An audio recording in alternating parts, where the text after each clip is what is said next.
Picture in your mind a local business owner. What kind of qualities do they need to have to run a successful business?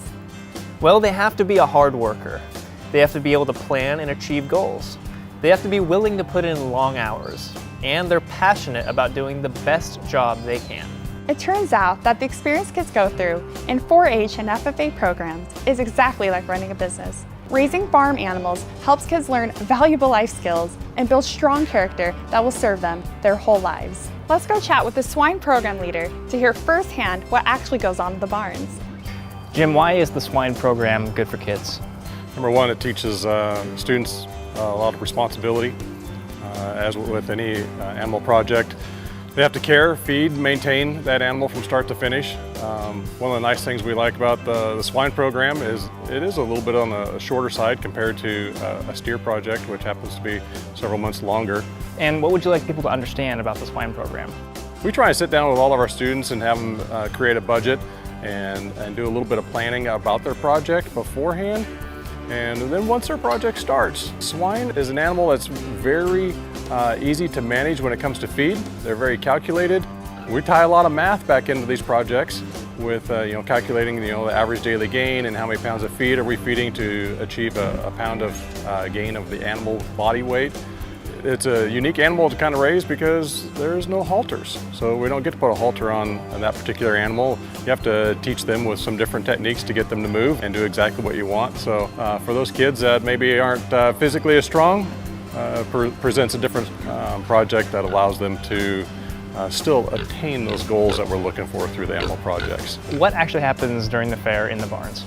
This barn will be chaotic in a controlled way, so it gets to be exciting. And I like it when the barn's full and all the kids are together and we got the older ones helping the younger ones and the younger ones are tagging along with the older ones just trying to learn something new.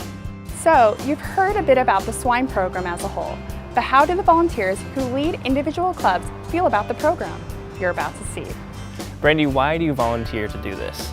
I enjoy helping the kids. I enjoy helping them learn how to responsibly and humanely raise an animal for other people to consume. I like to teach them their time management, their money management skills, and most importantly, how to interact with the public, how to interact with business owners and our community at large. How do you see this program as helping kids? It teaches them how to speak, how to interact. It teaches them how to actually become a responsible adult. It's more than about raising the animal, it's everything else it teaches them. As you can see, club leaders love being able to coach their kids in what it takes to raise a great animal. But what's the experience like for kids themselves? Let's find out. Maddie, tell us about this year's swine project. My pigs this year are both barrows, and they're both black with white stripes on their back. They both love to play in the water. They are very comfortable with other people. They love getting scratched on the bellies. They love being rubbed. They love playing around. They're just very free-spirited and have a lot of personality to them. What do you do during the fair to show your swine project? We have showmanship, we have market, and then this year we also have bred and fed and breeding. Showmanship is about how you show your pig and how well your pig responds to how you show it and how well it's trained.